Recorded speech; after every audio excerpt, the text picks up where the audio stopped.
बहुत दिन के बाद स्कूल में जाएंगे, तो ये ऑनलाइन सिस्टम से थोड़ा सा आप देखने की कोशिश करेंगे ऑफलाइन और ऑनलाइन में क्या अंतर होता है। आज हम ऑनलाइन जो हमारा प्रोग्राम चल रहा है राष्ट्रीय आविष्कार अभियान के अंतर्गत, जो हम आईआईटी इंदौर में एक भारत श्रेष्ठ भारत के तहत में कर रहे हैं, इसके लिए हमें सपोर्ट कर रहा है राज्य शिक्षा केंद्र भोपाल। उसके 18वें सेशन में हम आ जाए हैं। हमारे साथ आज हमारे प्रिय मृगनेंद्र दुबे जी हैं, जो कि हमारे साथ मिल के हम लोग इसको ऑर्गेनाइज करते हैं। तो उनके परिचय के बारे में अजय जी को मैं 2 मिनट में सर, मैं थोड़ा सा 1 मिनट बात करना। जी जी हाँ जी, मैं डॉक्टर आरपी त्रिपाठी, राष्ट्रीय शिक्षा केंद्र भोपाल की ओर से आईआईटी इंदौर की पूरी टीम का स्वागत करता हूं। इसके नोडल अधिकारी डॉक्टर नीरज शुक्ला जी, आज के वक्ता और हमारे सहयोगी डॉक्टर मृगेंद्र दुबे जी और डॉक्टर आशीष कुमार जी। साथ में मैं स्वागत करता हूं जो हमारे डाइट की फैकल्टी, बीआरसी, बीएससी, सीएससी शिक्षक और विद्यार्थी हमारे साथ लगातार ये हमारी ऑनलाइन जो शिक्षा चल रही थी आईआईटी इंदौर के माध्यम से, इसमें जुड़े हुए थे। आज मैं विद्यार्थियों का आज स्कूल में भी स्वागत करूंगा। मैं आईआईटी के अपने विशेषज्ञों को यह भी अवगत करा रहा हूं कि आज से हमारे प्रदेश के 6 से 12 की स्कूल खुल गई हैं, तो हमारे विद्यार्थी आज से विद्यालय जाने लगे हैं। तो निश्चित तौर से विद्यार्थी कक्षागत प्रक्रिया में भी सीखेंगे और ऑनलाइन भी जरूर ज्ञान प्राप्त करेंगे। मैं आईआईटी के विशेषज्ञों का विशेष तौर से धन्यवाद ज्ञापित करूंगा और स्वागत कर रहा हूं कि आप हमारे प्रदेश के बच्चों की आवश्यकता को ध्यान में रखते हुए पूरी सामग्री हिंदी माध्यम में दे रहे हैं, ताकि हमारे प्रदेश के बच्चे, दूर दराज के बच्चे, जिनके सपोर्ट से हम ये कार्यक्रम चला रहे हैं, क्योंकि बच्चों के नित्य दिन प्रतिक्रियाएं आ रही हैं कि ये कार्यक्रम सर बहुत बढ़िया है, लगातार चलाया जाए। प्रतिक्रिया देने में सिगरौली, सीधी से लेकर अलीराजपुर झाबुआ, यहाँ पर बालाघाट, शिवपुरी, इधर देखें तो श्योपुर, मुरैना, भिंड, नीमच, मंदसौर, इस प्रकार से पूरे प्रदेश के विद्यार्थी हमारे इस कार्यक्रम में जुड़े हैं और हमारा उत्साह वर्धन कर रहे हैं। शिक्षक साथी जुड़े हुए हैं जो नित्य दिन इस कार्यक्रम को देखते हैं, जो हमारे साथ लगातार लाइव देख पाते हैं तो वो देखते ही हैं, जो लाइव नहीं देख पाते इसके बाद भी शाम में या दूसरे दिन, तीसरे दिन भी यूट्यूब चैनल पे देख करके इससे ज्ञान प्राप्त कर रहे हैं। मैं आगे की कार्रवाई के लिए, आज के वक्तव्य के लिए और विशेषज्ञ के परिचय के लिए आईआईटी इंदौर के विशेषज्ञों को ओवर कर रहा हूँ। प्लीज। धन्यवाद रावेन जी। 1 मिनट अजय जी, धन्यवाद रावेन जी। मैं अब अजय जी को इनवाइट करता हूं कि थोड़ा सा मृगनेंद्र जी के बारे में चर्चा करें, और मैं उसी के साथ बच्चों से भी रिक्वेस्ट करूंगा कि वो कोरोना का आप मास्क लगाएं, स्कूल जा रहे हैं प्रोटोकॉल फॉलो करें, सैनिटाइजर यूज करें, बहुत केयरफुली आपको रहना है। हाँ, बहुत ध्यान रखना है। अजय जी। जी नीरज जी, धन्यवाद। सभी विद्यार्थियों को, शिक्षक साथियों को और हमारी राष्ट्रीय आविष्कार अभियान की टीम को तथा इस विज्ञान पर चर्चा कार्यक्रम से जुड़े सभी सहयोगियों को बहुत बहुत नमस्कार और स्वागत है। डॉक्टर मृगेंद्र दुबे जी का व्यक्तिगत परिचय तो इस प्लेटफॉर्म पे पहले से ही है, हम सभी परिचित हैं और आई थिंक उनकी उपस्थिति प्रत्येक कार्यक्रम में रहती है, किंतु आज चूंकि वो एक विषय विशेष पर कुछ परिचर्चा प्रस्तुत करने वाले हैं, तो जैसा कि इस कार्यक्रम का एक स्वरूप है कि हम हर एक वक्ता का परिचय कराते हैं, तो उस कार्यक्रम को आगे बढ़ाते हुए मुझे खुशी होगी कि कुछ जो तकनीकी या फिर मैं बोलूँ शैक्षिक परिचय है वो दिया जाए, ताकि आप जो डॉक्टर मृगेंद्र दुबे जी आज साझा करने वाले हैं उनके साथ आप कनेक्ट हो पाए।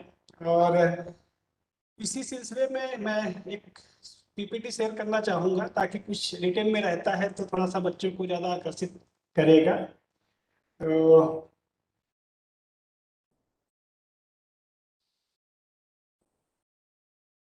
क्या आप पीपीटी देख पा रहे हैं नीरज जी?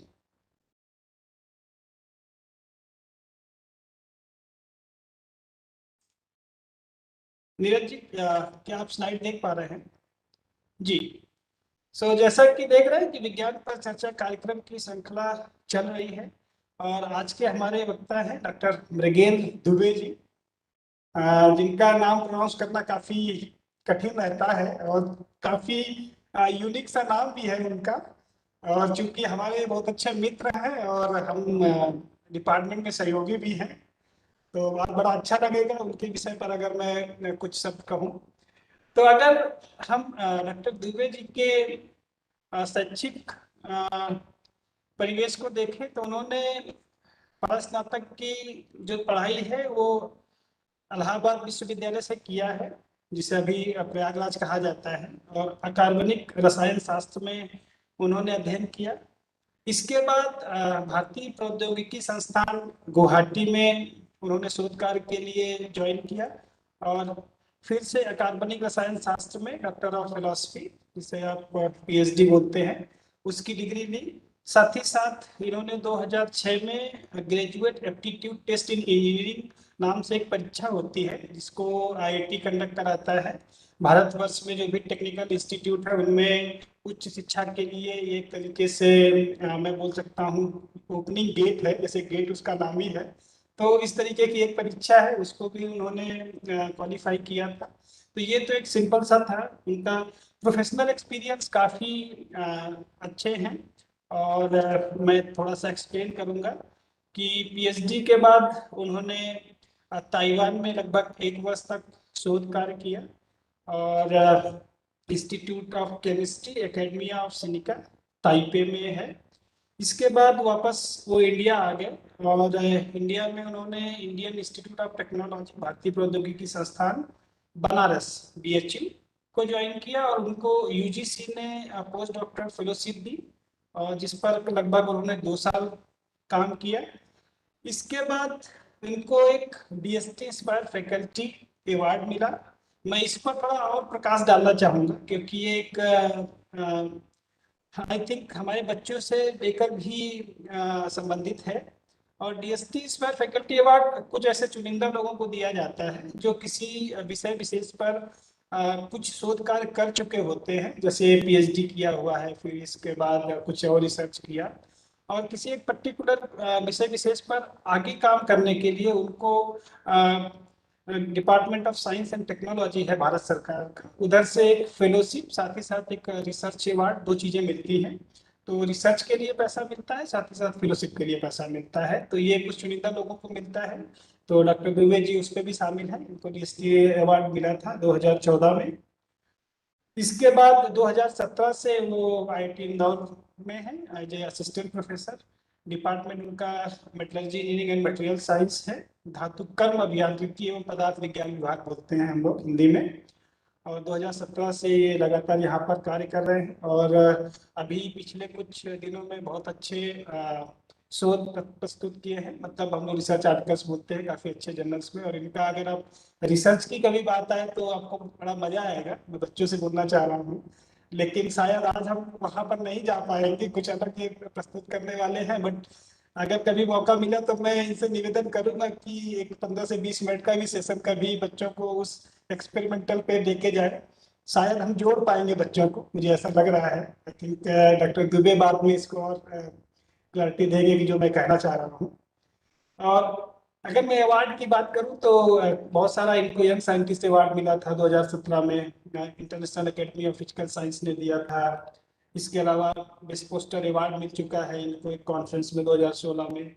इसके अलावा ये रेगुलर विजिटर रहे हैं, फ्रांस में विजिटिंग फेलोशिप मिला है, 2015 में विजिट किया फ्रांस में, 2016 में विजिट किया। इसके अलावा जैसे मैंने कहा डीएसटी इंस्पायर फैकल्टी अवार्ड इनको 2014 में मिला, DS Kothari post doctor fellowship मिली। तो ये कुछ ऐसे मैं बोल सकता हूँ एक तरीके से कुछ जो लोग अच्छे काम करते हैं तो उनके लिए कुछ ना कुछ एक प्रेरित करने के लिए कुछ इस तरीके के अवार्ड या फिर रिकॉग्निशन मिलते हैं। तो उनमें से कई चीजें डॉक्टर दुबे जी के नाम पे हैं, जो ये दर्शाता है कि अपने फील्ड में बड़े एक्टिव हैं और बहुत अच्छे से काम कर रहे हैं। और रिसर्च की बात करूं तो शायद ये विषय थोड़े से ऊपर लेवल के हैं, बट मैं कोशिश करूंगा कि थोड़ा सा आइडिया देने के लिए अपने बच्चों को, ताकि वो बाकी विषय से जुड़ पाए। तो जैसा आपने देखा कि डॉक्टर दुबे का जो मेन रिसर्च एरिया है या जो एक्सपर्टीज है वो इनऑर्गेनिक केमिस्ट्री में है। और लेकिन इनका जो काम है बेसिकली इनऑर्गेनिक केमिस्ट्री के नॉलेज को कैसे मटेरियल्स में यूज किया जाए और नए नए अलग अलग मटेरियल बनाए जाए। और ओवरऑल अगर मैं एक शब्द बोलूँ तो बेसिकली ये अलग अलग तरीके के जेल डेवलप करते हैं। और जेल जैसे अगर आप टूथपेस्ट तो पता ही होगा आपको कि एक तो सॉलिड होता है, मतलब जिसके मूवमेंट नहीं हो सकता अगर आपको एक क्लास याद हो, और एक लिक्विड होता है। लेकिन कुछ एक ऐसा होता है कि ना तो सॉलिड है ना लिक्विड, एक बीच का स्टेट रहता है। तो ये काम सारा उसी पे करते हैं, जेल बनाते हैं अलग अलग टाइप का। और उसके बहुत सारे एप्लीकेशन है, मतलब मैं अगर शायद नाम लूँ तो बहुत सारे गिनाए जा सकते हैं। तो पहला जैसे आप यहाँ देख रहे होंगे कि लिखा है development of conductive and fluorescent metal gel, जिसपे मतलब ऐसा मेटल जेल बनाना जिससे करंट भी जा सके और वो चमके भी। तो कुछ इस टाइप का जेल भी बनाते हैं दुबे जी। और भी अगर मैं बात करूँ तो आजकल बैटरीज आप देखते हैं उस पर कुछ एक बैटरीज लगते हैं, तो उस बैटरीज के लिए जेल का ही मटेरियल ये बना रहे हैं। और कुछ एक ऐसे पदार्थ हैं जो कुछ आप कोई केमिकल है मान लीजिए कहीं गिर जाता है या कुछ ऐसा कुछ ऐसी चीजें फैल जाती है जिसको हमें तुरंत एब्जॉर्ब करना होता है। तो इस तरीके के सुपर एब्जॉर्बेंट मटेरियल, सुपर शोषक पदार्थ पर भी इनका शोध कार्य है। और structural super molecular material chemistry, basically जो सुपर मॉलिक्यूल बनाते हैं डाउन लेवल के, जिसपे एक तरीके से थोड़ा सा इनऑर्गेनिक केमिस्ट्री में भी दो स्ट्रीम हो जाते हैं। तो ये जो दूसरा स्ट्रीम है जिसपे मैं थोड़ा सा ज़्यादा टेक्निकल हो रहा है, मैं उसको एक्सप्लेन नहीं कर पा रहा हूँ। कुछ इस तरीके के पदार्थ बनाते हैं जिसपे कुछ बड़े लॉन्ग बड़े बड़े साइज के मॉलिक्यूल्स लेके और उसके जो इंटरनल उसका स्ट्रक्चर है वो डिस्कशन इनका रहता है। क्वांटम डॉट थोड़ा सा टेक्निकल शब्द है, लेकिन मैं अगर सिंपल अगर भाषा में बोलूँ तो कुछ ऐसे चमकीले क्वांटम डॉट जिनका अलग अलग इमिशन हो सकता है, उस पर भी इनका काम है। और कोरोजन इंजीनियरिंग और इलेक्ट्रोकेमिस्ट्री पे भी करते हैं, जिसको हिंदी में हम जंग बोलते हैं। जो जंग लग जाता है ना धातुओं पे, आप देखते होंगे सिंपल लोहे पे कलर आ जाता है या फिर ऐसा लगता है कि ब्राउन ब्राउन सा कुछ है, तो उसको जंग बोलते हैं। तो वो क्यों लगता है, कैसे लगता है, उसकी क्या अपनी इंजीनियरिंग है, इस पर भी दुबे जी काम करते हैं। और अभी चूंकि ये तो दुबे जी का था, मैं बोला कि मैं एक स्टार मार्क लगाया हुआ था डीएसटी इंस्पायर अवार्ड वाला, मैं उस पे जस्ट एक स्लाइड बोलना चाहूंगा जो हमारे बच्चों से जुड़ा हुआ है। अगर आप देखेंगे कि जो इंस्पायर स्कीम है, अगर आप मेरा ये वेबसाइट देख रहे हैं तो इस पे एक 3 प्रोग्राम है basically, SEATS program, SHE program and AORC program. अगर आप 3 देख रहे हैं, जो पहला प्रोग्राम है SEATS, ये आप सबके लिए है। आप जो बच्चे हमारे 6वीं से लेकर 10वीं तक के बच्चे हैं वो इस प्रोग्राम को देखें। हमारे बहुत सारे शिक्षक साथी भी होंगे, मैं उनसे भी निवेदन करूंगा, या कुछ प्रधानाचार्य भी होंगे कि आप इस स्कीम को देखें समझें और अपने स्कूल के बच्चों को मोटिवेट करें कि वो इस स्कीम के तहत अप्लाई करें। स्कीम का अगर फुल फॉर्म देखेंगे तो नाम है scheme for early attraction of talent. जो भी टैलेंटेड बच्चे हैं उनको बेसिकली शोध कार्य करने के लिए या कुछ नया करने के लिए आकर्षित करने के लिए ये योजना है। और ये पूरे भारतवर्ष में करीब करीब बहुत सारे बच्चों को दिया जाता है, 1 मिलियन, आप समझ सकते हैं करीब 10 लाख लोगों को दिया जाता है। और अवार्ड की जो राशि है वो 5,000 है। मतलब हर एक बच्चे को जिसको ये अवार्ड मिलेगा 5,000 रुपए की राशि मिलेगी। और उसका एज ग्रुप 10 से 15 साल है और 6वीं से 10वीं के बच्चे अप्लाई कर सकते हैं। और इसके लिए कुछ रिटन एग्जाम नहीं होता, जस्ट आपको नॉमिनेशन भेजना होता है, वो प्रिंसिपल हेड मास्टर या फिर जो स्कूल के हेड है वो उसको भेज सकते हैं। और ये 5 लाख में उनको प्रोजेक्ट बनाना होगा, कहीं पर प्रेजेंट करना होगा। तो मैं एक मोटिवेशनल शब्द यहाँ ऐड करना चाहता था कि डीएसटी का इवेंट का अपने आप में बहुत महत्व है।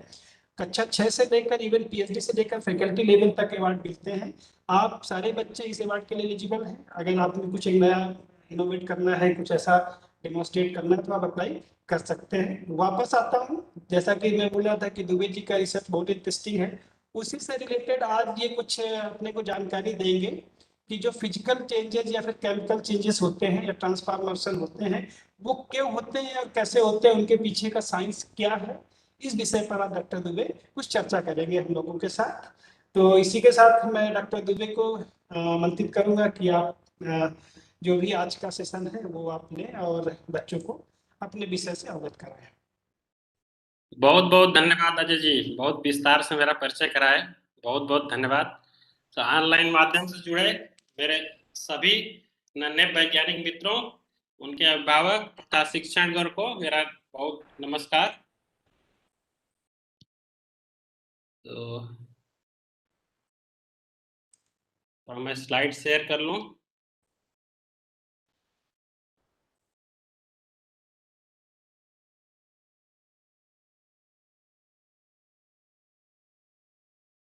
स्लाइड विजिबल है नीरज जी? हाँ ठीक है। ओके, धन्यवाद। जैसा अजय जी ने बताया कि आज हम लोग भौतिक एवं रासायनिक परिवर्तन के बारे में चर्चा करने वाले हैं। चलिए आज विस्तार से भौतिक और रासायनिक परिवर्तन के बारे में चर्चा करते हैं। अभी आप लोग 2 दिन पहले ही कृष्ण जन्माष्टमी बहुत धूमधाम से मनाए हैं। तो गीता सार में कृष्ण भगवान ने बोला है परिवर्तन ही प्रकृति का नियम है। आइए विज्ञान के माध्यम से समझते हैं ये परिवर्तन क्या है। तो आप जैसा आप जानते हैं भगवान के ईश्वर के 2 रूप की कल्पना की गई है, एक सगुण रूप, एक निर्गुण रूप। सगुण रूप क्या है? सगुण रूप भौतिक रूप है और निर्गुण रूप रसायन है। आइए भौतिक और रासायनिक परिवर्तन के बारे में विस्तार से चर्चा करते हैं और विज्ञान के माध्यम से समझने की कोशिश करते हैं। भौतिक परिवर्तन क्या है? भौतिक परिवर्तन वह परिवर्तन है जिसके पश्चात पदार्थ को पुनः अवस्था में उसी अवस्था में प्राप्त किया जा सकता है या अवस्था परिवर्तित ही न हो। ठीक है, आइए जल के माध्यम से इसको समझने की कोशिश करते हैं। 1 गिलास जल आपने लिया, उसको रेफ्रिजरेटर में डाल दिया तो जल क्या हो जाएगा? फ्रीज हो जाएगा, हिम बन जाएगा, बर्फ बन जाएगा। तो बर्फ का जमना क्या होगा? एक अवस्था परिवर्तन है। क्या इसको हिम से पुनः उसी अवस्था में प्राप्त किया जा सकता है? हाँ, प्राप्त किया जा सकता है। आप रेफ्रिजरेटर से जैसे ही निकालेंगे, रूम टेम्परेचर पर रखेंगे, पुनः वह पिघल कर जल का अवस्था ले लेगा और जल में परिवर्तित हो जाएगा। तो पुनः अवस्था प्राप्त कर सकते हैं। तो ऐसा परिवर्तन जो उत्क्रमणीय हो, प्रतिवर्ती हो या रिवर्सिबल हो, मतलब पुनः अपनी ओरिजिनल अवस्था को प्राप्त करे, ऐसे परिवर्तन को भौतिक परिवर्तन कहते हैं। आइए रासायनिक परिवर्तन समझते हैं। रासायनिक परिवर्तन वह परिवर्तन है जिसके पश्चात पदार्थ को पुनः अवस्था में आसानी से प्राप्त नहीं किया जा सकता है। इसको भी हम जल के माध्यम से ही समझने की कोशिश करते हैं। जैसा जानते हैं जल का रासायनिक सूत्र होता है H2O। H2O को हमने एक ग्लास में ऐसे प्रदर्शित किया है। ठीक है, अब एक बैटरी के माध्यम से चाहें तो ये जल के जो अणु हैं इनको तोड़ सकते हैं आप। जल के अणु टूटेंगे तो क्या बनेगा? ऑक्सीजन और हाइड्रोजन। और इस टूटने को हम रासायनिक अभिक्रिया के द्वारा भी प्रदर्शित कर सकते हैं, जैसा कि दिखाया गया है इधर। 2 अणु पानी का, ये टूटा 2 अणु हाइड्रोजन का और 1 अणु ऑक्सीजन का बना। तो पानी को तोड़ के हम इसके घटक को प्राप्त कर सकते हैं। क्या हम इसको पुनः प्राप्त कर सकते हैं आसानी से? आसानी से पुनः नहीं प्राप्त कर सकते हैं, इसीलिए यह एक रासायनिक परिवर्तन है। तो रासायनिक परिवर्तन ऐसा परिवर्तन है जो अपरिवर्तनीय है, इरिवर्सिबल है, अचल है, बदलने के योग्य न हो, परिवर्तन में रासायनिक अपक्रिया हो एवं एक नए पदार्थ का निर्माण हो, ऐसे परिवर्तन को रासायनिक परिवर्तन कहते हैं। चलिए आइए और कुछ उदाहरण से समझते हैं इसको। अभी पिछले चर्चा में आपने देखा वाष्पीकरण और संघनन की प्रक्रिया को। तो ये क्या है वाष्पीकरण और संघनन? किसी तत्व का या यौगिक का द्रव अवस्था से गैस अवस्था में परिवर्तन वाष्पीकरण कहलाता है। जैसा कि इधर दिखाया गया है, पुनः 1 गिलास पानी है, पानी के अणु को हम H2O से प्रदर्शित किए हैं। पानी को गर्म करेंगे तो क्या होगा? जो पानी के अणु हैं गिलास से बाहर जाना शुरू कर देंगे। इसको क्या कहते हैं? वाष्पन। जल जो है वाष्प में परिवर्तित हो गया। अब क्या यह संभव है कि पुनः जल वाष्प को गिलास में हम इकट्ठा कर लें? हाँ, संभव है। उसको बोलते हैं संघनन। तो किसी तत्व या यौगिक का द्रव अवस्था से गैस अवस्था में परिवर्तन वाष्पीकरण कहलाता है। इसके विपरीत की क्रिया को संघनन कहलाती है।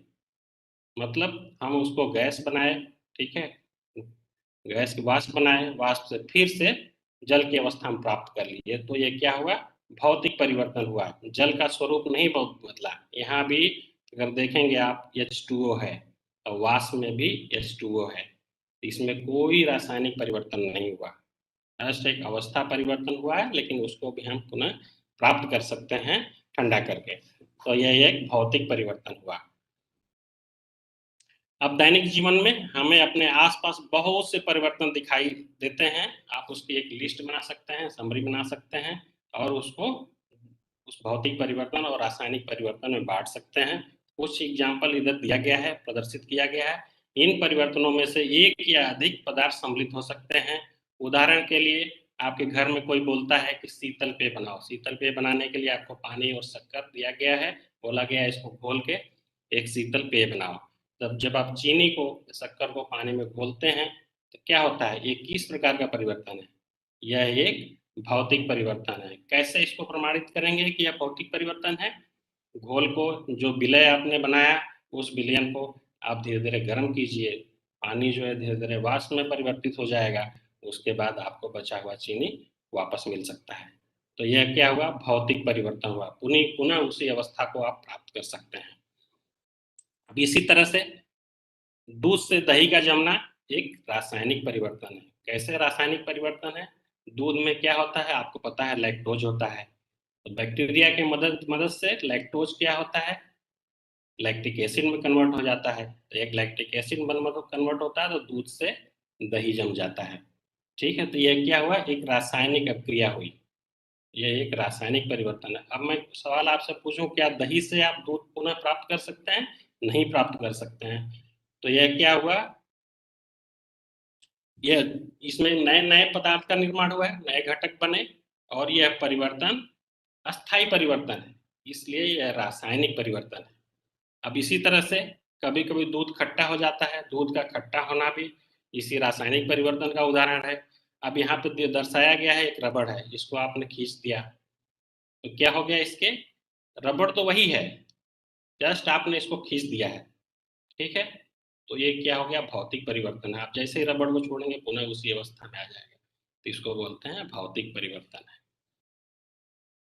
अब जैसे कपड़ा है या कोई पेपर लिए हैं, ठीक है, पेपर लिए हैं, पेपर, इसको हम रेप कर दिए ऐसे, ठीक है। अब इसका जो आकार तो बदल गया लेकिन पेपर तो वही है, ठीक है। पेपर को हम चाहे खोल के पुनः उसी अवस्था में प्राप्त कर लिए, तो ये क्या हो गया, भौतिक परिवर्तन हो गया। ऐसे ही कपड़ा है, कपड़े को आप कैंची की मदद से काट लिए, उसको अलग आकार दे दिए, लेकिन है तो कपड़ा ही, ठीक है। तो यह किस तरह का उदाहरण है, कपड़े से शर्ट बनाना एक भौतिक परिवर्तन का उदाहरण है। अब जैसे कुछ लोहे का है, आपने आयताकार लिया, ठीक है, अब इसको मशीन की मदद से आपने बेलनाकार बना लिया, तो इस प्रक्रिया में केवल लोहे का आकार परिवर्तित हुआ, जबकि उसके घटक एक समान है। मतलब यहाँ पे भी लोहा है, यहाँ पे भी लोहा ही है, तो इसके घटक एक समान है, इसलिए यह एक भौतिक परिवर्तन हुआ।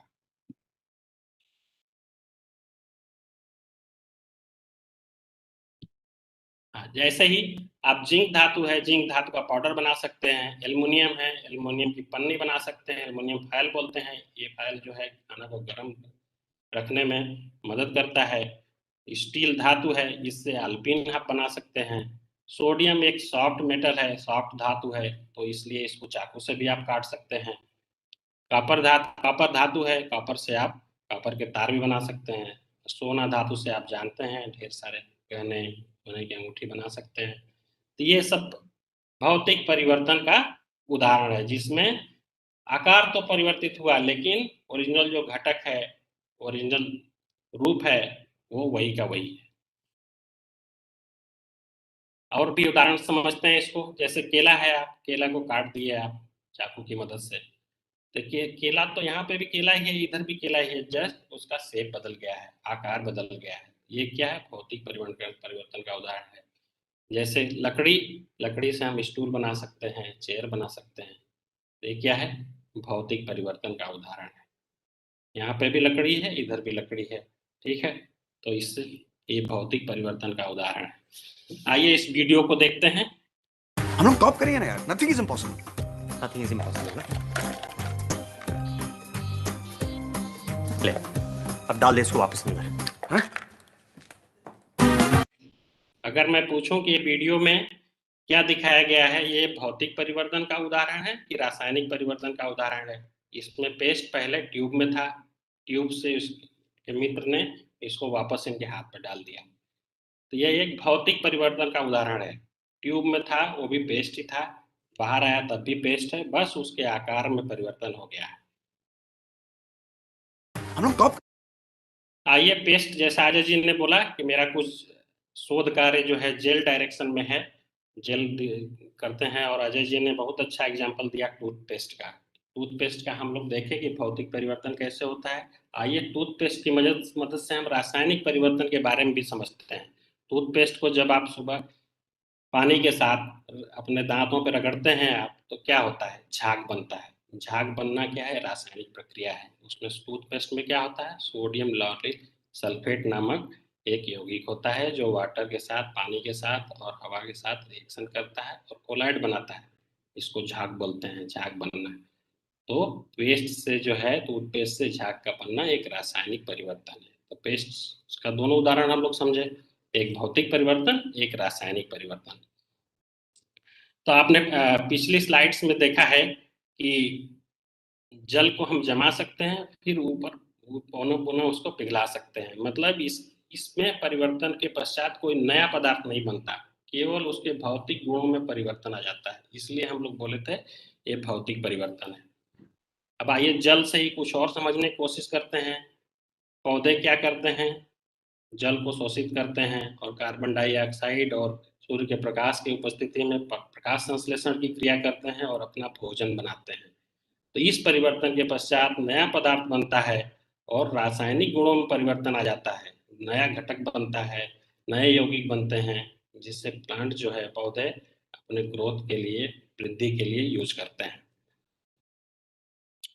तो आइए इसको विस्तार समझते हैं। प्रकाश संश्लेषण है क्या। प्रकाश संश्लेषण पृथ्वी पर होने वाली एकमात्र वह प्रक्रिया है जिस पर मनुष्य तथा समस्त जीवधारियों का जीवन निर्भर है।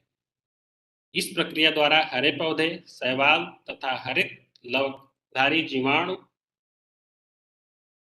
बैक्टीरिया इसको बोलते हैं, अकार्बनिक अणुओं से सूर्य के प्रकाश की उपस्थिति में अपना भोजन क्या होता है, कार्बनिक युक्त पदार्थ होता है, बनाते हैं। आइए इस अपक्रिया के माध्यम से इसको समझते हैं।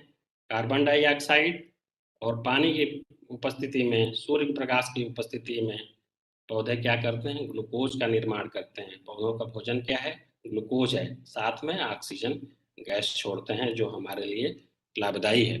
तो ये ग्लूकोज क्या होता है, पौधों में संग्रहित हो जाता है और भोजन के उपयोग में लाया जाता है जैसी जैसी जरूरत होती है पौधे की। तो प्रकाश संश्लेषण क्या है, एक रासायनिक परिवर्तन है। ठीक है, रासायनिक परिवर्तन और रासायनिक अपक्रिया के माध्यम से उसको प्रदर्शित कर सकते हैं। तो हमने देखा कि रासायनिक परिवर्तन में एक या एक से अधिक नए पदार्थ का निर्माण होता है। नए पदार्थों के अतिरिक्त रासायनिक परिवर्तन और भी घटनाएं हो सकती हैं। क्या घटनाएं हो सकती हैं रासायनिक परिवर्तन में, ऊष्मा, प्रकाश अथवा किसी अन्य प्रकार के विकिरण, जैसे अल्ट्रावायलेट बोलते हैं, पराबैंगनी निकल सकती है या उस अवशोषित हो सकती है। रासायनिक परिवर्तन में ध्वनि भी उत्पन्न हो सकती है, गंध में परिवर्तन हो सकता है या किसी नई गंध का बनना हो सकता है, रंग में परिवर्तन हो सकता है या कोई गैस बन सकती है अपक्रिया के दौरान। तो पटाखों का विस्फोट एक अन्य रासायनिक परिवर्तन है। आप जानते हैं कि ऐसे विस्फोट जो ऊष्मा, प्रकाश, ध्वनि और अरुचिकर गैसें उत्पन्न होती हैं जो वायुमंडल को प्रदूषित करती हैं, इसलिए आपको पटाखे न जलाने की सलाह दी जाती है। ये पटाखा जलाना क्या है, रासायनिक परिवर्तन है, ताकि इसमें विस्फोट से ऊष्मा निकलती है, प्रकाश और ध्वनि तीनों निकलता है, लेकिन फिर भी ये रासायनिक परिवर्तन है। अब मैं पूछूं, ध्वनि के बारे में बात कर रहे थे हम लोग, ध्वनि निकल सकता है। अब जब हार्न बजाते हैं आप लोग ट्रैफिक में, तो क्या होता है, विद्युत ऊर्जा ध्वनि ऊर्जा में परिवर्तित होती है। यह किस प्रकार का परिवर्तन है, यह एक भौतिक परिवर्तन है, इसमें कोई रासायनिक अपक्रिया नहीं हो रही। ठीक है, अब महाभारत रामायण आप लोग देखते हैं, उसमें युद्ध होता है। महाभारत में इस्तेमाल किए गए तीरों से क्या निकलता है, ध्वनि, प्रकाश और ऊष्मा उत्पन्न होती है। यहाँ पे कोई केमिकल रिएक्शन नहीं है। ठीक है, इसलिए यह भौतिक परिवर्तन है, इसको भौतिक परिवर्तन कहा जा सकता है। अब आप लोग से पूछा जाए, रावण के तो 10 मुख थे, दशानन था, तो सीता हरण के लिए भेष बदल लिया, तो किस तरह का परिवर्तन हो सकता है? भौतिक परिवर्तन हो सकता है कि रासायनिक परिवर्तन हो सकता है? अगर ये परिवर्तन अस्थाई है, रावण का एक बार रूप परिवर्तन हुआ और ये साधु वेश में आ गए, अगर अस्थाई है तो उसको बोलेंगे आप रासायनिक परिवर्तन है। अगर पुनः अपने अवस्था को प्राप्त कर लेते हैं तो अस्थाई परिवर्तन है, तो उसको बोलेंगे भौतिक परिवर्तन है। इसलिए इसको भौतिक परिवर्तन कंसिडर किया जा सकता है। हालांकि यह शोध का विषय है। अब आइए और कुछ उदाहरण से समझते हैं भौतिक परिवर्तन क्या है। नमक है, आपको बोला गया नमक घोल बनाइए पानी में, आपने बना दिया। नमक क्या होता है? सोडियम क्लोराइड होता है, जैसा कि यहाँ दिखाया गया है। सोडियम है, क्लोराइड है, ये एक यौगिक होता है, साल्ट होता है, लवण होता है, जो पानी में आसानी से घुल जाता है। अब जब जैसे ही पानी में आप घोलेंगे इसका विघटन होगा, ये सोडियम अलग हो जाएगा, क्लोराइड अलग हो जाएगा, जैसा कि यहाँ दिखाया गया है। अब आपसे बोला जाए कि आप इसको पुनः वापस करिए, ठीक है, आप पुनः उसी अवस्था को प्राप्त कीजिए, सोडियम क्लोराइड को प्राप्त कीजिए। आप क्या करेंगे? इसको या तो छोड़ देंगे बहुत दिन के लिए या धीरे धीरे गर्म करेंगे इसको, तो क्या होगा? क्रिस्टलीकरण हो जाएगा इसका। ये पुनः जो है सोडियम क्लोराइड को आप प्राप्त कर सकते हैं, तो इसको क्रिस्टलीकरण कहा जाता है। तो क्रिस्टलीकरण क्या है? एक भौतिक परिवर्तन है, पुनः उसी अवस्था को प्राप्त कर सकते हैं। आइए क्रिस्टलीकरण को कुछ और उदाहरण से विस्तार समझते हैं। अब आइए, इस बार आपको चीनी दे दिया गया, ठीक है, कहा गया उसको जो है पानी में घोल बनाइए, विलयन बनाइए, आपने विलयन बना लिया, ठीक है। आपसे फिर बोला गया जैसे ही विलयन बनाएंगे चीनी जो है घुल जाएगा इसमें। फिर आपसे बोला गया कि चीनी को वापस कीजिए, तो क्या करेंगे आप? इसको गर्म करेंगे, धीरे धीरे चीनी जो है बाद में बचेगा, पानी जो है जल कण वापस वाष्प के रूप में चले जाएंगे, तो आप पुनः चीनी को प्राप्त कर सकते हैं। तो जैसा कि पिछले ही अभी चर्चा में हम लोग सीखे थे कि क्रिस्टलीकरण पृथक्करण की विधि है। पृथक्करण इससे होता है, किसके किसके बीच पृथक्करण होता है? जल और ठोस के बीच में, द्रव और ठोस के बीच में, जिसके द्वारा किसी द्रव में विलय अशुद्ध ठोस पदार्थ के विलयन से शुद्ध पदार्थ के नियमित ज्यामिति वाले कण प्राप्त किए जा सकते हैं, ठीक है। इससे शुद्ध मटेरियल भी प्राप्त कर सकते हैं क्रिस्टलीकरण से, ये भी इसका एक फायदा है। क्रिस्टलन के लिए विलयन या गलित मेल्ट का प्रयोग किया जाता है। कभी कभी सीधे गैस से क्रिस्टल जमा हो जाते हैं, तो गैस से क्रिस्टल प्राप्त कर सकते हैं। विलयन से तो आपने देखा ही कि इससे जो है हमें मिल सकता है। तो क्रिस्टलीकरण क्या है? एक रासायनिक परिवर्तन, भौतिक परिवर्तन है। अब आइए कुछ रासायनिक परिवर्तन के बारे में चर्चा कर लिया जाए। जैसा कि हम जानते हैं, हम भोजन करते हैं, भोजन करने के बाद क्या होता है? पाचन की प्रक्रिया होती है। तो पाचन की प्रक्रिया क्या है? यह वह प्रक्रिया है जिसमें पाचक एंजाइम्स की सहायता से भोजन को जटिल से सरल रूप में परिवर्तित किया जाता है, पाचन कहलाती है। जब आप भोजन करते हैं तो उसमें जटिल यौगिक रहते हैं, उसको सरल यौगिक में परिवर्तित किया जाता है। कैसे किया जाता है? आपके अंदर एंजाइम्स होते हैं, एंजाइम्स जो है भोजन को, उस जटिल यौगिक को सरल यौगिक में ब्रेक तोड़ने का काम करते हैं। जैसे प्रोटीन को अमीनो अम्ल में तोड़ देने वाले एंजाइम ट्रिप्सिन होते हैं। ट्रिप्सिन एंजाइम की मदद से प्रोटीन को अमीनो एसिड में आप तोड़ते हैं। एमाइलेज की क्रिया कार्बोहाइड्रेट पे होती है। स्टार्च था गन्ने की शर्कराएं माल्टोज में बदल जाती हैं, जो आगे चलकर ग्लूकोज का रूप ले लेती हैं, और ग्लूकोज आप जानते हैं, ग्लूकोज से हमको ऊर्जा मिलती है। लाइपेज की क्रिया वसा से फैटी एसिड, वसा अम्ल और ग्लिसरीन में विभाजित हो जाती है। कुछ रेनिन भी होता है जो दूध को फाड़ता है। रेनिन तरह के एंजाइम होते हैं हमारे अंदर जो दूध को फाड़ते हैं, दूध को पचाने का काम करते हैं।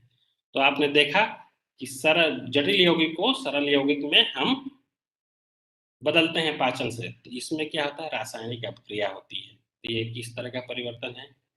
रासायनिक परिवर्तन है, क्योंकि इसमें नए घटक का निर्माण हुआ। और नए घटक क्या है? परिवर्तन क्या है? अस्थायी परिवर्तन है, उसको पुनः वापस नहीं प्राप्त किया जा सकता है। आइए और भी रासायनिक परिवर्तन के उदाहरण को देखते हैं। आप ठंडी के दिनों में क्या करते हैं?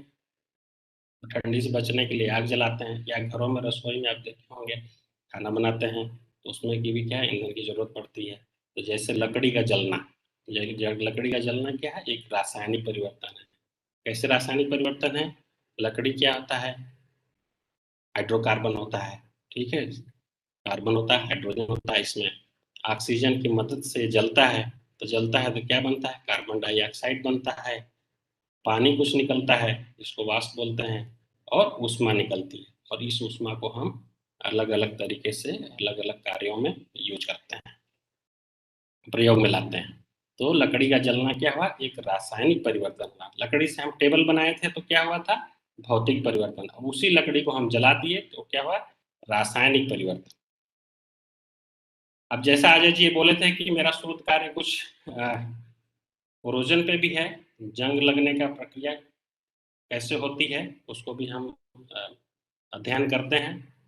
तो लोहे में जंग लगने की प्रक्रिया क्या होती है, जैसा कि इधर प्रदर्शित किया गया है, बहुत चमकदार है, ठीक है, जो धातु है बहुत चमक रही है, जो मशीन है, यंत्र है, बहुत चमक रहा है। लेकिन इधर वाले में आप देखेंगे राइट साइड जो लिखा है, ये बहुत इसका अपीयरेंस है और डाउन हो गया है। क्यों डाउन हुआ? अब इसको जो है हम अपने जो है रासायनिक परिवर्तन के से इसको समझने की कोशिश करेंगे। तो आइए देखते हैं। चमकता हुआ चेन है, ये क्या है? किसका बना हुआ? आयरन का, लोहा का बना हुआ है। तो लोहा को ऑक्सीजन मिला और थोड़ा पानी मिलेगा तो क्या होगा? एक अपक्रिया होगी। अपक्रिया के परिणाम स्वरूप क्या बनेगा? Iron oxide. जैसा कि यहाँ अपक्रिया जो है, रासायनिक अपक्रिया प्रदर्शित की गई है। आयरन है, लोहा है, ऑक्सीजन है, और मॉइस्चर जिसको जो है नमी बोलते हैं या पानी बोल लीजिए, ये तीनों जब संपर्क में आते हैं तो क्या बनता है? आयरन ऑक्साइड बनता है। आयरन ऑक्साइड आप देखेंगे ये जो भूरा कलर का एक परत जमा हो गया है चेन के ऊपर, ये कुछ नहीं है बल्कि आयरन ऑक्साइड है। आयरन ऑक्साइड क्यों बना? क्योंकि ऑक्सीकरण हुआ। जब लोहे से बने सामान नमी वाले हवा में ऑक्सीजन से प्रतिक्रिया करते हैं तो लोहे पर एक भूरे रंग का परत यानी आयरन ऑक्साइड जम जाता है। यह भूरे रंग की परत लोहे का ऑक्सीजन के साथ प्रतिक्रिया के कारण आयरन ऑक्साइड बनने से होता है, इस जिससे धातु का संक्षरण कहते हैं या लोहे में जंग लगना कहते हैं। यह सबसे अच्छा उदाहरण है समझने का रासायनिक परिवर्तन। आसपास आप देख सकते हैं ऐसी वस्तुएं जिसमें जंग लगा हो तो आप समझ जाएंगे कि इसका रासायनिक परिवर्तन हुआ है। अब ऐसे ही रासायनिक परिवर्तन के दुष्प्रभाव भी हैं। जैसे कोई पुल है, ब्रिज है, उसमें अगर कहीं से भी जंग लग गया तो क्या होगा? कुछ दिनों बाद पुल गिर जाएगा। इमारत है, ऐसे बड़ी बड़ी इमारतें ढह जाती हैं। क्यों ढह जाती हैं? आप देखेंगे पिलर में क्या हुआ है, इसका रंग परिवर्तित हो गया है। जो रॉड है इसमें लगा हुआ छड़ रॉड है, इसका रंग परिवर्तन हो गया है। रंग परिवर्तन क्यों हुआ? जंग लगने के कारण, एक रासायनिक परिवर्तन के कारण। इससे बड़ी बड़ी बिल्डिंग गिर जाती हैं और जान माल का भी नुकसान हो सकता है। अब ऐसे ही कोई कारखाना है, ठीक है, उसका रख रखाव ठीक नहीं है तो क्या होगा? उसमें जंग लग सकता है, ठीक है। जंग लगने के कारण क्या होगा? अगर उसमें विषैली कोई गैस जा रही है तो गैस लीक हो जाएगी पाइप से, जिससे जो है जान माल का नुकसान हो सकता है। अभी रिसेंटली आपने पिछले साल ही देखा, हैदराबाद में बहुत नुकसान हुआ था विषैली गैस के कारण। यही नहीं, भोपाल में भी आप लोग भोपाल गैस त्रासदी को समझते हैं, जानते हैं। तो भोपाल शहर में 3 दिसंबर 1984 को एक भयानक औद्योगिक दुर्घटना हुई। इसे भोपाल गैस कांड या भोपाल गैस त्रासदी के नाम से जाना जाता है। तो भोपाल स्थित यूनियन कार्बाइड नामक कंपनी के कारखाने में एक जहरीली गैस का रिसाव हुआ। कौन सी जहरीली गैस? वो मिथाइल आइसोसाइनेट थी, जिससे लगभग 15,000 लोगों की जान चली गई थी और बहुत सारे लोग अनेक तरह से शारीरिक अपंगता से लेकर अंधेपन के शिकार भी हुए थे। तो जब एजेंसीज को दिया गया कि आप जांच करो, इसकी रिपोर्ट लगाओ, तो कुछ एजेंसीज ने भी बोला था कि जंग लगने के कारण भी ऐसा हो सकता है। देखिए कितना घातक है, जंग लगने के बहुत सारे दुष्प्रभाव होते हैं। भोपाल गैस त्रासदी इसका सबसे बड़ा एग्जाम्पल है। और जंग लगने की प्रक्रिया एक रासायनिक परिवर्तन। अब इससे जब जंग लग गया तो बहुत सारा जो है आर्थिक दुष्प्रभाव भी होगा, उसको मेंटेन करना पड़ेगा, रख रखाव करना पड़ेगा, जिसमें बहुत सारा पैसा लगेगा। तो घाटा ये है कि दुनिया भर में जंग की वार्षिक लागत दुनिया के सकल घरेलू उत्पाद का 3% से अधिक है, जिसको जीडीपी बोलते हैं। जीडीपी 3% से अधिक है। हिंदुस्तान का कितना है? 4.2। तो इसके जंग लगने के आर्थिक दुष्प्रभाव बहुत है। किसी भी देश के आर्थिक व्यवस्था पे उसका असर पड़ता है। आइए और कुछ समझते हैं रासायनिक परिवर्तन। आप लोग बैटरी अच्छे से जानते हैं। बैटरी क्या था? बैटरी विद्युत ऊर्जा का स्रोत है, जिसे रासायनिक ऊर्जा से प्राप्त किया जा सकता है। ये रासायनिक ऊर्जा भंडारित करते हैं और एवं इस ऊर्जा को विद्युत ऊर्जा के रूप में उपलब्ध करते हैं। तो इसमें विद्युत ऊर्जा रासायनिक ऊर्जा से प्राप्त किया जा सकता है। यह एक रासायनिक परिवर्तन का उदाहरण है। जैसा कि इधर दिखाया गया है, इसमें नहीं जाऊंगा, आपके स्टैंडर्ड का नहीं है। ये जो है इलेक्ट्रोकेमिकल प्रोसेस होता है, जिसकी वजह से करंट फ्लो होता है। ठीक है, पवन चक्की आप लोग जानते हैं, मध्य प्रदेश में काफी जगह देखा गया है। तो पवन चक्की क्या होता है? पवन ऊर्जा से विद्युत ऊर्जा का उत्पादन करते हैं। तो यह एक भौतिक परिवर्तन है। जैसे बहती हुई वायु से उत्पन्न की गई ऊर्जा को पवन ऊर्जा कहते हैं। पवन ऊर्जा बनाने के लिए हवादार जगहों पर पवन चक्कियों को लगाया जाता है, जिसके द्वारा वायु की गतिज ऊर्जा यांत्रिक ऊर्जा में परिवर्तित हो जाती है। इस यांत्रिक ऊर्जा को जनित्र की मदद से विद्युत ऊर्जा में परिवर्तित किया जा सकता है। तो यह किस तरह का उदाहरण है? भौतिक परिवर्तन का उदाहरण है। इसमें कोई रासायनिक परिवर्तन नहीं। आप देखे होंगे इस तरह का जो है पवन चक्की।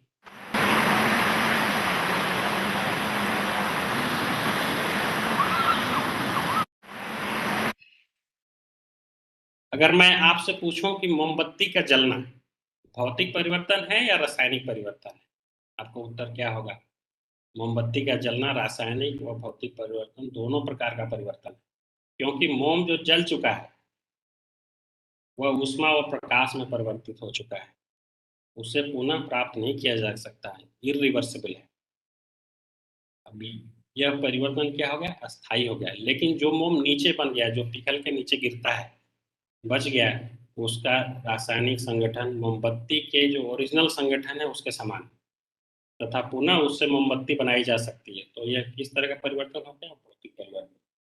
तो मोमबत्ती के जलने में भौतिक परिवर्तन भी होता है, रासायनिक परिवर्तन भी होता है। तो ये सबसे अच्छा उदाहरण, अगर आपसे प्रश्न पूछा जाए कि ऐसी कोई वस्तु बताइए, ऐसी कोई प्रक्रिया बताइए जिसमें भौतिक परिवर्तन और रासायनिक परिवर्तन दोनों होता है, तो सबसे अच्छा उदाहरण है मोमबत्ती का जलना। अब आइए रासायनिक परिवर्तन और विस्तार से थोड़ा समझते हैं। मैग्नीशियम रिबन आप जानते हैं, एनसीईआरटी की बुक में अच्छे से दिया गया है। मैग्नीशियम रिबन को आप जलाएंगे ऑक्सीजन की उपस्थिति में, तो क्या होगा? मैग्नीशियम का रिबन ऑक्सीजन की उपस्थिति में जल जाएगा और बनेगा क्या? एक राख बनेगी। और राख क्या होगा? Magnesium oxide. उसको आप क्रिया के माध्यम से भी उसको प्रदर्शित कर सकते हैं। OMg+O2 ये जला और आपको बना मैग्नीशियम ऑक्साइड।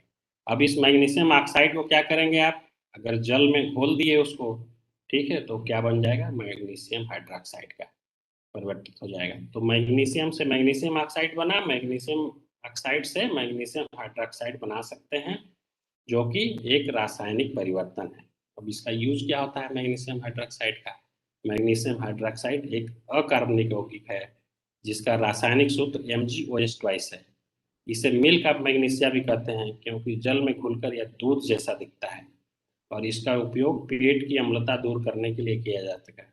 पेट की अम्लता दूर करता है मतलब वो क्षार होगा, ठीक है। तो क्षार और अम्ल में अंतर कैसे पता करेंगे, इसके बारे में हमने कुछ वीडियो आप बनाया है और आपको दिखाना चाहेंगे यहाँ पे।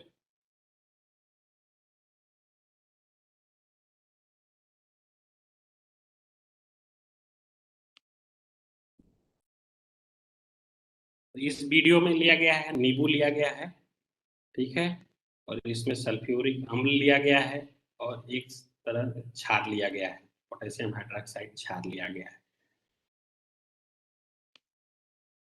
इसको हम थोड़ा वीडियो फॉरवर्ड करते हैं और देखते हैं। ये है पोटेशियम हाइड्रोक्साइड, इसको इसमें डाल देंगे तो ये क्षार का विलयन हो जाएगा। और हम साथ में पीएच पेपर लिए हैं, जो पीएच हमको बताता है पीएच कम है कि ज़्यादा है। पीएच देख के ही हम बता पाते हैं ये सॉल्यूशन जो है विलयन क्षारीय है या अम्लीय है। जैसे नींबू में नींबू है, नींबू का रस निचोड़ लिए, अब इसमें जो है पीएच पेपर को डाला तो थोड़ा सा लाल कलर हो गया, थोड़ा सा लाल कलर हुआ, मतलब यह एक अम्लीय विलयन है। नेक्स्ट स्टेप में क्या किए, अब इसको हम पीएच पेपर को पोटेशियम हाइड्रोक्साइड में क्षारीय विलयन डाल दिए तो नीला हो गया कलर। नीला रंग मतलब ये क्षारीय है, सोल्यूशन इसका प्रकृति क्या है, क्षारीय है। अब इसमें हम डालेंगे इस बार अम्ल में, अम्ल मतलब एसिड, इसमें क्या ज्यादा लाल हो गया मतलब ज्यादा अम्लीय है। ठीक है, तो पीएच पेपर की मदद से हम पता कर सकते हैं कौन सा अम्लीय है कौन सा क्षारीय है। तो यह एक रासायनिक परिवर्तन का उदाहरण है। ठीक है, और इस पीएच पेपर से हम लोग पता भी कर सकते हैं कितना पीएच है, कितना उसका क्षारीय गुण है या अम्लीय गुण है, बहुत अच्छे से होता है अवेलेबल। अब जैसा कि अभी हम लोग कोरोना काल में है तो ये संभव नहीं है कि लैब में जाएं और इतना सारा सामान इकट्ठा करें, पीएच पेपर इकट्ठा करें और एक्सपेरिमेंट करें और तब बताएं कि ये क्षारीय है कि अम्लीय है। तो इसका भी सोल्यूशन हमारे पास है, इसका भी समाधान है, तो घर में आप बैठे बैठे पता कर सकते हैं। ठीक है, तो इस बार भी हम नींबू लिए, पानी लिए नींबू का, ठीक है, साबुन लिए, साबुन का घोल लिए और एक तरफ हम हल्दी ले लिए। ठीक है, तो इसको जो है सबको हम पानी में घोलेंगे। पहले हल्दी को घोल दिए पानी में, ठीक है, फिर उसके बाद नींबू को निचोड़ दिए पानी में। जैसा आपने देखा था कि नींबू क्या था, अम्लीय था उसका गुण। तब कैसे इसको पता करेंगे कि अम्लीय है। अब साबुन का पानी लिए, साबुन को पानी में इधर घोल बना दिए, तो साबुन जल हो गया, नींबू जल हो गया, हल्दी जल हो गया। ठीक, नेक्स्ट स्टेप में क्या करेंगे, इसको जो है हल्दी के जल को जो है हम नींबू के जल में डालते हैं। ठीक है, आप देखेंगे कुछ देर बाद कोई रंग परिवर्तित नहीं हुआ। ठीक है, जैसा जो है हल्दी का था वैसा ही रंग, मतलब यहाँ पे रासायनिक क्रिया अभी नहीं हुई। ठीक है, नेक्स्ट स्टेप में आप देखेंगे जैसे ही आप साबुन का जल लेंगे, हल्दी हल्दी का जल लिए, साबुन के जल में डाल, जैसे ही आप डालेंगे देखेंगे रंग परिवर्तन हो रहा है। तो साबुन का जल क्या है, क्षारीय है, क्षारीय में देखिए क्या हो रहा है, रंग परिवर्तन हो रहा है। इस बार ये रंग लाल हो गया, मतलब कुछ रासायनिक अभिक्रिया हुई, कुछ रासायनिक परिवर्तन हुआ। तो इस तरह से आप घर बैठे इसको जो है बता सकते हैं, रासायनिक अभिक्रिया को अच्छे से प्रदर्शित कर सकते हैं। आइए पुनः हम स्लाइड पे चलते हैं।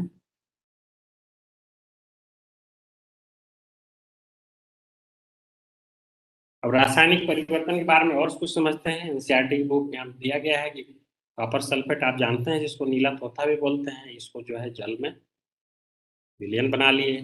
ब्लेड एक ले लीजिए, ब्लेड क्या होता है, लोहे का होता है। ब्लेड को जैसे ही डालेंगे आप, ठीक है, शुरू में तो आपको नीला कलर दिखेगा, लेकिन कुछ समय बाद लगभग 3 घंटे बाद आप देखेंगे ये नीला कलर हरे रंग में परिवर्तित हो गया। क्यों परिवर्तित हो गया, क्योंकि ये कॉपर जो सल्फेट था, नीला तोता था, ये आयरन सल्फेट में परिवर्तित हो गया। और आयरन सल्फेट का रंग होता है हरा।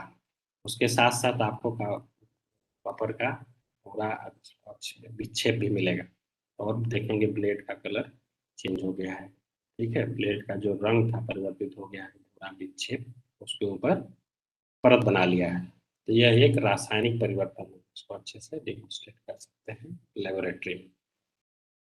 अब जैसे आप मोटर कार चलाते हैं, उसमें क्या पेट्रोल की जरूरत पड़ती है। पेट्रोल में क्या होता है, पेट्रोल के इंजन में क्या होता है, दहन की प्रक्रिया होती है। दहन की प्रक्रिया क्या है, हाइड्रोकार्बन है पेट्रोल, हाइड्रोकार्बन ऑक्सीजन के प्रेजेंस में एवं कार्बन डाइऑक्साइड बनता है, वाटर बनता है और उसमें निकलती है। ठीक है, तो दहन की प्रक्रिया से हम मोटर बाइक जो है चला सकते हैं। तो ये दहन की प्रक्रिया क्या है, रासायनिक परिवर्तन है। ऐसे ही कुछ और भौतिक परिवर्तन आप देखे होंगे, इस तरह का घड़ी देखे होंगे। ठीक है, चमकती हुई घड़ी कैसे चमकती है, जब यहाँ पे पराबैंगनी प्रकाश होता है। ठीक है, अगर कुछ ऐसे मटेरियल हैं, कुछ ऐसे पदार्थ हैं जो पराबैंगनी लाइट में जो है चमकते हैं, तो क्या यहाँ पे लाइट ऑफ है तो नहीं चमक रहा है, जैसे ही लाइट ऑफ करेंगे चमकता है। इस डायरेक्शन में भी, इस दिशा में भी हम लोग शोध कार्य करते हैं, हमारे लैब में होता है। इस तरह से आप घड़ी देखे होंगे, कोई घड़ी लाइट ऑन करते हैं आप जैसे ही चमकती है, लेकिन लाइट ऑफ कर देते हैं तब भी चमकती रहती है, तो उसको बोलते हैं प्रतिदीप। ओके, फास्फोरेसेंट मटेरियल होते हैं। ठीक है, तो यह भी एक भौतिक परिवर्तन का उदाहरण है।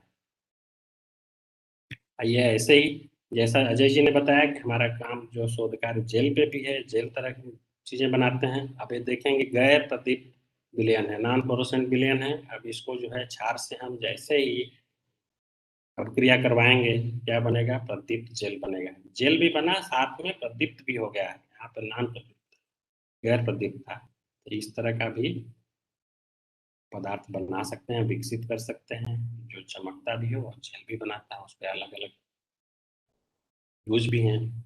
ऐसे ही बिना रंग का विलयन है, इसमें क्षार डाल दिया, लिथियम हाइड्रोक्साइड क्षार डाल दिया, इस बार क्या हो गया, लाल रंग का जेल बन गया। तो यह एक रासायनिक परिवर्तन का उदाहरण है। रासायनिक परिवर्तन से हम अवस्था भी उसकी परिवर्तित कर सकते हैं। जेल क्या होता है, जैसा अजय जी ने बताया, वो तो न तो ठोस होता है न द्रव होता है, बीच की चीज होती है। तो इस तरह के भी मटेरियल हम विकसित कर सकते हैं रासायनिक परिवर्तन से।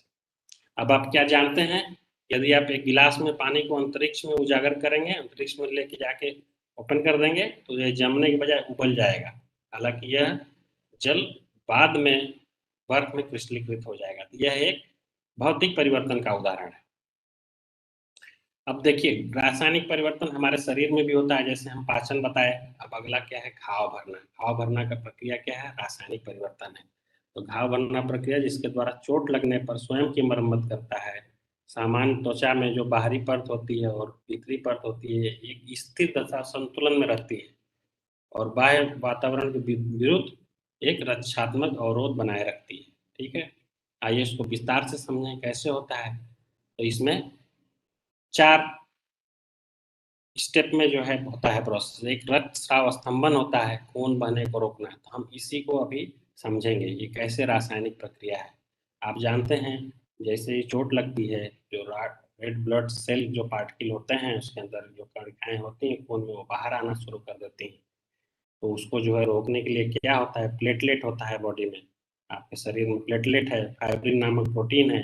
प्लेटलेट उसको सूचना देता है चोट लग गई, अब जो है रेड ब्लड सेल बाहर जा रहा है। तो उसको जैसे ही सूचना मिलती है, फाइबर जो है एक धागे नुमा फाइबर का निर्माण करना शुरू कर देता है। तो इस फाइबर जो है कणिकाओं को उलझाने में मदद करता है, इसको रोकता है कि नहीं बाहर नहीं जाना है, तो इसको उलझा के रखता है। जो उलझा के रखता है ये कैसा होता है, थक्का नुमा होता है। बाद में आप देखते हैं थक्का जम गया, ये थक्का कुछ नहीं है बल्कि ये फाइबर है। ठीक है, तो यही चीज सेम चीज जेल में भी प्रोसेस होती है। हम फाइबर बनाते हैं और जितने सॉल्वेंट है उसको फ्रीज कराते हैं। ठीक है, एक समान तरह की प्रक्रिया हम लैब में भी करते हैं। तो ब्लड क्लॉटिंग क्या है या रक्त स्राव स्तंभन क्या है, एक रासायनिक प्रक्रिया है जो शरीर में होती है और रक्त स्राव को रोकती है। अब ऐसे ही और भी कुछ उदाहरण से जल्दी जल्दी समझते हैं। रासायनिक परिवर्तन में ताप विद्युत केंद्र आप जानते हैं, ताप विद्युत केंद्र में क्या होता है, विद्युत उत्पादन संयंत्र है जिसमें प्रमुख घूर्णी प्राइमर मूवर भाप से चलाया जाता है। ठीक है, यह भाप कोयला गैस आदि को जलाकर पानी को गर्म करके प्राप्त की जा सकती है। तो कोयले को जलाकर बिजली का उत्पादन करना क्या है, एक रासायनिक परिवर्तन है। ऐसे ही नाभिकीय ऊर्जा से भी हम विद्युत ऊर्जा प्राप्त कर सकते हैं। तो ये भी क्या है, एक रासायनिक परिवर्तन का उदाहरण है। अब ज्वालामुखी क्या है, ज्वालामुखी का फटना भी रासायनिक परिवर्तन है। ज्वालामुखी फटने के बाद गैस और लावा निकलता है, बाद में राख भी बन जाता है। तो ये अवस्था ढेर सारे अवस्था परिवर्तन है। ठीक है, गैस भी बना, लावा निकला, बाद में राख भी बन गया। और ये अस्थाई परिवर्तन होता है, इसलिए रासायनिक परिवर्तन है। तो इस परिवर्तन में नए पदार्थ निर्माण भी हो रहा है, तो रासायनिक परिवर्तन बोलेंगे इसको। इसमें मूल पदार्थ का रासायनिक संगठन, अणु संरचना या केवल अणु संरचना बदल जाती है। ठीक है, यह परिवर्तन प्रायः अस्थायी होता है, इसलिए ज्वालामुखी का फटना रासायनिक परिवर्तन। भूस्खलन क्या है, भूस्खलन भी एक भौतिक परिवर्तन है। अब देखें बहुत बहुत सारे एक्सीडेंट हो जाते हैं, इससे बहुत नुकसान होता है, जैसे पेड़ों वनस्पतियों को हटाने, सड़क किनारे चट्टान काटने या पानी की पाइपों में रिसाव से भी भूस्खलन की संभावना रहती है। इससे भी जान माल का काफी नुकसान होता है। तो यह भूस्खलन भी एक तरह का भौतिक परिवर्तन है। अब इंद्रधनुष का बनना, इंद्रधनुष का बनना भी एक भौतिक परिवर्तन है। कैसे? आकाश में संध्या के समय पूर्व दिशा में तथा प्रातः काल पश्चिम दिशा में वर्षा के पश्चात जब नमी होती है हवा में, तभी लाल, नारंगी, पीला, हरा, आसमानी, नीला तथा बैंगनी वर्णों का एक विशाल वृत्ताकार वक्र कभी कभी दिखाई देता है। यह क्या कहलाता है? इंद्रधनुष कहलाता है। आप लोग देखे होंगे, ये बारिश के मौसम में दिखता है। वर्षा अथवा बादल में पानी की सूक्ष्म बूंदें, जिसको मॉइस्चर बोलेंगे आप, अथवा कणों के पड़ने पर सूर्य किरणों का क्या होता है? विक्षेपण होता है। एक भौतिक प्रक्रिया होती है विक्षेपण, जिसको डिस्पर्सन बोलते हैं अंग्रेजी में। ये इंद्रधनुष के सुंदर रंगों का कारण है। सूर्य की किरणें वर्षा की बूंदों से अपरिवर्तित तथा परावर्तित होने के कारण इंद्रधनुष बनाती हैं। इंद्रधनुष सदा दर्शक के पीठ के पीछे सूर्य होने पर दिखाई देता है। सूर्य के सामने खड़े होंगे तो पीछे आपके हमेशा दिखेगा। ठीक है, पानी के फुहारे पर दर्शक के पीछे सूर्य के किरणों पर पड़ने पर इंद्रधनुष देखा जाता है। तो इंद्रधनुष का बनना क्या है? एक भौतिक परिवर्तन। ये अस्थायी होता है, कुछ देर के लिए होगा, फिर हो जाएगा। तो अब मैं प्रश्न पूछूंगा, क्या होता है जब धातु, कोई मेटल है, अम्ल में आप डालेंगे, अम्ल के साथ प्रक्रिया कराएंगे तो क्या होगा? अम्ल जो है, धातु अम्ल के साथ प्रक्रिया कर क्या बनाएगा? लवण बनाएगा, जिसको सॉल्ट बोलते हैं, और हाइड्रोजन गैस बाद में बनेगा। तो इसको क्या कर सकते हैं? रासायनिक अभिक्रिया से भी हम प्रदर्शित कर सकते हैं। ये लोहा है, धातु है, ये हाइड्रोक्लोरिक अम्ल है, इसके साथ अपक्रिया हुआ, ये बन गया फेरस क्लोराइड, और साथ में क्या बना? Hydrogen gas. ऐसे ही एल्युमिनियम के साथ जब अपक्रिया कराएंगे सल्फ्यूरिक एसिड का, सल्फ्यूरिक अम्ल का, तो क्या बनेगा? एल्युमिनियम सल्फेट, और साथ में हाइड्रोजन गैस बनेगी। आइए इसको हम वीडियो के माध्यम से देखते हैं, प्रयोगों के माध्यम से देखते हैं कैसे हाइड्रोजन गैस निकलती है।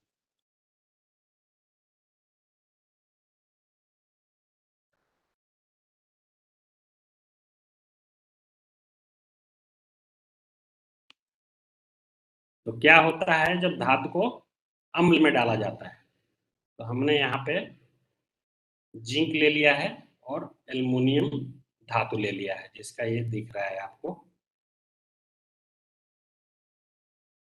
फिर हम पानी लिए थोड़ा सा,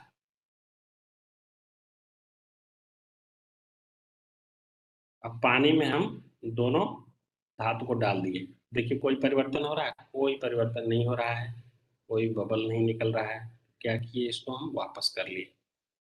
अब आपको दिखाएंगे कि हम इसमें अम्ल थोड़ा डाल दिए, पानी में अम्ल डाल दिए। ये प्रयोग आप बहुत सावधानी से करेंगे, क्योंकि ये अम्ल से नुकसान हो सकता है, आंखों में पड़ सकता है, स्किन आपको नुकसान हो सकता है, इसलिए आप अपने अध्यापक के उपस्थिति में ही ऐसा करेंगे।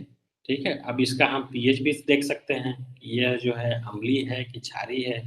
ठीक है, तो जैसे ही पीएच पेपर डालेंगे, जैसा आपने देखा था, अम्लीय है तो लाल कलर आना चाहिए। ठीक है, लाल कलर दिख गया आपको, मतलब ये अम्लीय सॉल्यूशन है। ठीक है, अब इसमें जो है हम मेटल को डालेंगे। ठीक है, जो धातु के हम एल्युमिनियम और जिंक को हम लोगों ने चुना था, इसको डाल दिए हैं। डालने के कुछ ही समय बाद आप देखेंगे इसमें से कुछ बबल निकल रहा है, कुछ गैसेज निकल रही हैं, गैस जैसा कुछ निकल रहा है। देखिए बहुत आसानी से इसके देख सकते हैं आप, नीचे छोटी छोटी जो है बबल्स की बबल्स निकल रहे हैं। ये बबल्स क्या है? ये हाइड्रोजन गैस है। जब कोई मेटल को, आप कोई धातु को एसिड के साथ अपक्रिया कराएंगे, अम्ल के साथ अपक्रिया कराएंगे, तो क्या निकलेगा? हाइड्रोजन गैस निकलेगा, जिसको आप बड़ी आसानी से प्रयोग के द्वारा प्रदर्शित कर सकते हैं। तो हाइड्रोजन गैस निकलना क्या है? एक रासायनिक अपक्रिया, रासायनिक परिवर्तन। बहुत अच्छे से देख सकते हैं आप, निकल रहा है हाइड्रोजन के बबल्स।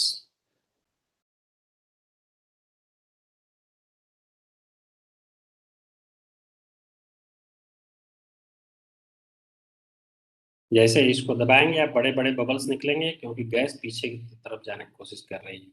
ठीक है, ये हो गया रासायनिक प्रक्रिया का, रासायनिक परिवर्तन का। अब आप चलते हैं और उदाहरण समझते हैं। अब जैसे खाने वाला सोडा है आपके घर में, ठीक है, सिरका भी होता है जो कि कमजोर एसिटिक एसिड होता है। दोनों को जो है अगर मिला देंगे तो आप क्या होगा, एक रासायनिक अभिक्रिया होगा। उस रासायनिक अभिक्रिया में क्या होगा, आपको पानी मिलेगा, सोडियम एसीटेट बनेगा और कार्बन डाइऑक्साइड गैस निकलेगी। इसको भी हम प्रयोगों के द्वारा बहुत आसानी से समझ सकते हैं। दोनों को जब मिलाएंगे आप तो कार्बन डाइऑक्साइड बनेगा, तो क्या है, एक रासायनिक परिवर्तन। ये उसको देख लेते हैं। इसी के साथ हम अपना आज का चर्चा जो है खत्म करेंगे। जैसा कि हमने बोला था कि आप जो है सिरकल ये विनेगर जो आता है बाजार में, विनेगर ले लीजिए, आप सोडियम बाइकार्बोनेट ले लीजिए। ठीक है, मतलब खाने वाला सोडा। एक खाली बोतल की आपकी जरूरत पड़ेगी, एक गुब्बारे की जरूरत पड़ेगी इस प्रयोग को प्रदर्शित करने के लिए। हमने क्या किया, खाली जो बोतल है, इस बोतल में हमने विनेगर डाल दिया, मतलब सिरका डाल दिया, एसिटिक एसिड डाल दिया, जो कमजोर एसिटिक एसिड है, घरों में पाया जाता है। अब इसमें क्या करेंगे, एक टिश्यू पेपर हम लिए, टिश्यू पेपर में जब सोडियम बाइकार्बोनेट लिए, ठीक है, बाइकार्बोनेट को हम टिश्यू पेपर क्यों ले रहे हैं, क्योंकि तुरंत क्रिया नहीं करा रहे हैं। जैसे ही बोतल में हम डालेंगे टिश्यू पेपर की मदद से, कुछ देर बाद क्रिया शुरू होगी।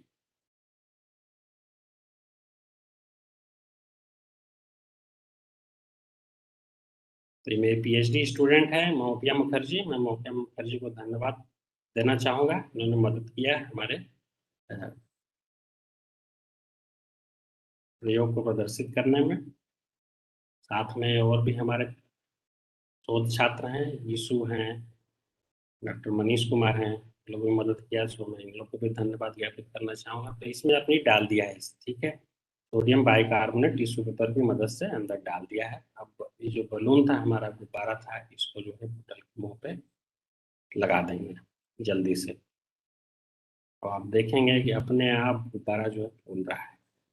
क्यों फूल रहा है, यहाँ पे एक अभिक्रिया हो रही है अंदर बोतल के अंदर, और कार्बन डाइऑक्साइड गैस बन रही है, जैसा कि हमने देखा था। कार्बन डाइऑक्साइड उस गुब्बारे में भर गया। अब इसके बाद भी एक इसको जो है कुछ जादू कर सकते हैं, कुछ खिलौना बना सकते हैं इससे। मोपिया ने बहुत अच्छे से क्या किया है, इसको एक सीडी लिया, ठीक है, एक सीडी जो एक पाया जाता है, सीडी लिया है, इसके ऊपर जो है फेविकोल की मदद से, ग्लू की मदद से, जो हैंड वॉश आता है, इसका ढक्कन को फिक्स कर दिया। ढक्कन फिक्स दिया ताकि जो है गुब्बारे में हवा जो है गुब्बारे में कनेक्ट किया जा सके, और गुब्बारे को हम ग्लू की मदद से चिपका दिए तुरंत। अब आप देखेंगे इसमें कार्बन डाइऑक्साइड नीचे की तरफ जा रहा है, सीडी के नीचे की तरफ जा रहा है, तो क्या होगा, इसमें सीडी को सतह से ऊपर उठा देगा। अब देखिए सीडी अपने आप जो है सरफेस पे घूमना शुरू कर दिया। क्यों, क्योंकि कार्बन डाइऑक्साइड गैस सीडी के अंदर जा रही है, जहाँ पे स्पेस बन रहा है, सतह और सीडी के बीच में स्पेस बन रहा है, जिसकी वजह से सीडी आसानी से मूव कर रही है। तो इस एक्सपेरिमेंट, इस प्रयोग से प्रदर्शित कर सकते हैं रासायनिक परिवर्तन को घरेलू चीजों से। तो इसी के साथ मैं आज का विज्ञान पर चर्चा कार्यक्रम का रोकना चाहूँगा, अंत करना चाहूँगा। धन्यवाद, सभी को धन्यवाद। नीरज जी बहुत बहुत धन्यवाद। बहुत बहुत धन्यवाद मृगनयन जी।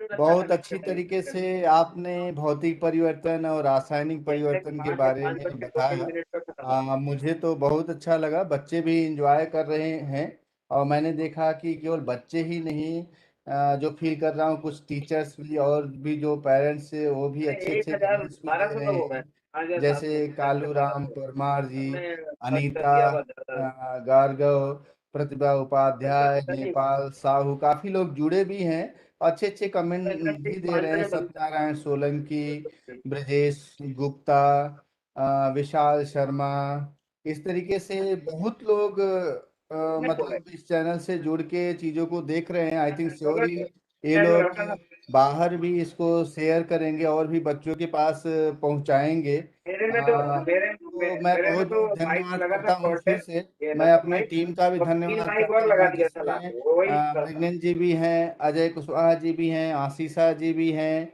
और उसके साथ हमारे जो सपोर्ट कर रहे हैं नीरज, सोनी, टेक्निकल सपोर्ट प्रवीण कर रहे हैं, और भी काफ़ी लोग जुड़े हुए हैं जिसका हेल्प मिल रहा है। और लास्ट में मैं बहुत धन्यवाद करूंगा डॉक्टर रावेन जी का, जिनका हमें कंटिन्यूअस सहायता मिलता रहता है और प्रोग्राम करने के लिए। तो डॉक्टर रावेन जी, आप कुछ बोलना चाहेंगे? हाँ, धन्यवाद सर। आज वास्तविक में जो पिक्चराइजेशन के माध्यम से डॉक्टर मृगेन जी ने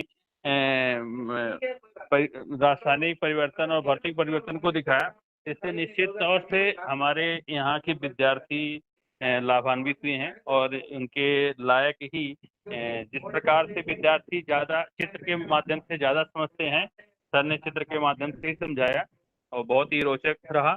निश्चित ही हमारे विद्यार्थी, शिक्षक, अभिभावक, बीआरसी, बीएससी, सीएससी और डाइट की फैकल्टी जो फील्ड से हमारे लोग जुड़े हुए हैं, मैं उनका आभार व्यक्त करता हूं कि वो नियमित हमारे इस कार्यक्रम को देख रहे हैं और हम सभी का उत्साहवर्धन कर रहे हैं। मैं आईआईटी की टीम का आभार व्यक्त करता हूं कि जो हमें सामने से सपोर्ट कर रहे हैं। डॉक्टर नीरज शुक्ला जी, आज के वक्ता डॉक्टर मृगेन दुबे जी, आशीष कुमार जी, और आज डॉक्टर कुशवाहा जी जुड़े थे। तो मैं आप आशीष कुशवाहा जी, मैं आप सभी का आभार व्यक्त करता हूं। और जो अन्य व्यक्ति साथी तकनीकी रूप से सहयोग हमें कर रहे हैं, मैं उनका भी आभार व्यक्त करता हूं। सभी का आभार, तो धन्यवाद। धन्यवाद रावेन जी। बच्चों, आप पूरा केयर करिए कोरोना का। आप स्कूल जा रहे हैं, बहुत केयरफुली आप जाइए, बहुत ध्यान रखिए अपना। हाँ, तो बहुत बहुत धन्यवाद सभी को। नमस्कार, जय हिंद।